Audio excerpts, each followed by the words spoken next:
दोस्तों 19 सालों बाद ऐसा संयोग बन रहा कि इस बार श्राद्ध पक्ष की शुरुआत कल 7 तारीख को चंद्र ग्रहण से होने जा रही है और जब 21 तारीख को श्राद्ध पक्ष समाप्त होगा तब भी सूर्य ग्रहण का प्रभाव रहेगा। हालांकि इस बीच व्यापार के लिए अच्छा समय भी आएगा और कल जो लगने जा रहा चंद्र ग्रहण ये साल का दूसरा चंद्र ग्रहण है। लगभग देश भर के सभी शहरों में ये चंद्र ग्रहण नजर आएगा। ऐसे में ये साल का आखिरी और दूसरा जो चंद्र ग्रहण है ये भारत में पूर्ण रूप से दिखाई देगा। इसके चलते 9 घंटे पहले ही इसका सूतक काल शुरू हो जाएगा। भारत के किन किन शहरों में आप चंद्र ग्रहण देख पाएंगे, किस किस टाइम पर, ये तो अपन जानेंगे ही। इसके अलावा भी चंद्र ग्रहण के दौरान आपको किन बातों का ध्यान रखना चाहिए ये भी देखेंगे। दोस्तों चंद्र ग्रहण के कारण कल रविवार को कई जगहों पर मंदिरों वगैरह में कपाट बंद रहेंगे, दर्शन बंद रहेंगे। जैसे मध्य प्रदेश ओंकारेश्वर ज्योतिर्लिंग के भी कल आप दर्शन नहीं कर पाएंगे। चंद्र ग्रहण लगने पर नहीं चढ़ेगा प्रसादी भी। शयन आरती के बाद पट भी बंद होंगे। भाद्रपद पूर्णिमा के मौके पर खग्रास चंद्र ग्रहण लग रहा है तो यूपी काशी के मार्कंडेय महादेव मंदिर में भी दोपहर से ही लेकर परसों 8 सितंबर तक भोर तक दर्शन बंद रहेंगे।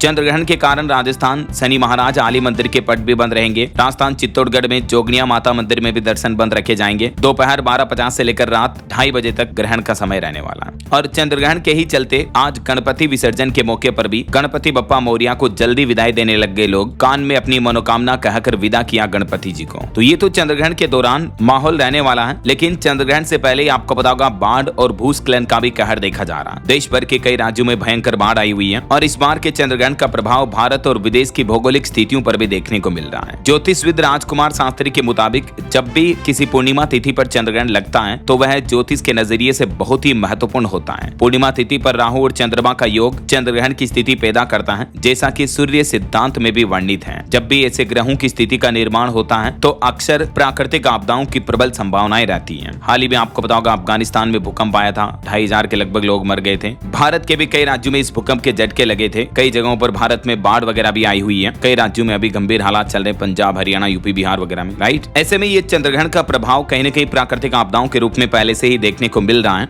और अब देखिए चंद्रग्रहण का जो समय रहेगा वो क्या रहेगा। 7 सितंबर को जो ये खग्रास चंद्रग्रहण लगने वाला है ये कल रात 9:57 से शुरू हो जाएगा, जो कि रात में 1:27 तक होगा चंद्रग्रहण। इसका मोक्ष रहेगा और वीरल छाया से निर्गम रात 2:30 बजे तक रहेगी। और क्योंकि आपको पता होगा चंद्रग्रहण से 9 घंटे पहले ही सूतक काल शुरू हो जाता है तो ये सूतक काल कल दोपहर 12:50 से ही शुरू हो जाएगा। और सूतक काल के दौरान से लेकर चंद्रग्रहण के समापन तक मंदिरों के पट वगैरह बंद रहेंगे। ग्रहण पर राशियों के प्रभाव की अगर बात करें तो मेष, वृषभ, कन्या और धनु राशि वाले लोगों के लिए यह ग्रहण शुभ फलदायी रहने वाला है। वहीं मिथुन, सिंह, तुला और मकर राशि वाले लोगों को मध्यम फल देगा। कर्क, वृश्चिक, कुंभ और मीन राशि वालों के लिए भी ये सामान्य फलदायी रहेगा। दोस्तों वैज्ञानिक दृष्टिकोण से अगर देखा जाए तो चंद्रग्रहण तब होता है जब पृथ्वी सूर्य और चंद्रमा के बीच आ जाती है। इससे सूर्य की रोशनी चंद्रमा तक नहीं पहुंच पाती है और पूर्णिमा के दिन भी चंद्रमा को पृथ्वी की छाया पूरी तरह से ढक लेती है, इसलिए चांद की रोशनी धरती तक नहीं पहुंच पाती और हमें चांद ढका हुआ सा फीका धुंधला सा दिखाई देता है। समझ रहे हो? तो इसी खगोलीय घटना को हम चंद्रग्रहण कहते हैं। और वैसे आध्यात्मिक मान्यताओं के मुताबिक चंद्रग्रहण के दौरान क्या करें क्या ना करें। एक तो गर्भवती महिलाएं स्पेशली सावधान रहें। चंद्रग्रहण के समय चांद की रोशनी में गर्भवती माताएं बहनें ना निकलें और चंद्रग्रहण को न देखें, क्योंकि धार्मिक मान्यताओं के मुताबिक चंद्रग्रहण के दौरान नकारात्मक ऊर्जा का प्रभाव सबसे ज्यादा होता है। इसलिए गर्भवती महिलाओं को इस समय चंद्रग्रहण देखने से बचना चाहिए, क्योंकि उनके गर्भस्थ शिशु पर भी प्रतिकूल असर पड़ सकता है। कुछ और बातों का ध्यान रखें, जैसे ग्रहण के दौरान भोजन ना करें। मान्यता है कि ग्रहण की अशुद्ध किरणों से इस समय भोजन दूषित हो जाता है और इसीलिए भोजन ना ही पकाएं ना ही खाएं। और गर्भवती महिलाएं अपने पास नुकीली वस्तुएं ना रखें, जैसे सुई, कैंची, चाकू, इन चीजों का इस्तेमाल ना करें चंद्रग्रहण के समय के दौरान। चंद्रग्रहण के बाद स्नान अवश्य करें। ग्रहण समाप्त होने के बाद गर्भवती महिलाएं स्पेशली गंगा जल मिलाते हुए पानी से स्नान करें। इससे माँ और बच्चे दोनों पर ग्रहण दोष का प्रभाव दूर हो जाता है। और ग्रहण के बाद दान देने का विशेष महत्व होता है। तो जो कुछ भी आपकी श्रद्धा है, आपकी क्षमता है, उसके अकॉर्डिंग दान धर्म अवश्य करना चाहिए। बाकी और भी ग्रहण के समय ये कुछ गलतियां ना करें बिल्कुल भी। जैसे सनातन शास्त्रों में ये निहित है कि ग्रहण के समय देवी देवताओं की प्रतिमा को स्पर्श ना करें। आपके घर के मंदिर में भी ना जाएं और ग्रहण काल के सूतक काल शुरू होने से पहले ही तुलसी का पत्ता इत्यादि खाने पीने की चीजों में धूप घास वगैरह ये डाल दें और मंदिर में भी तुलसी का पत्ता डाल दें।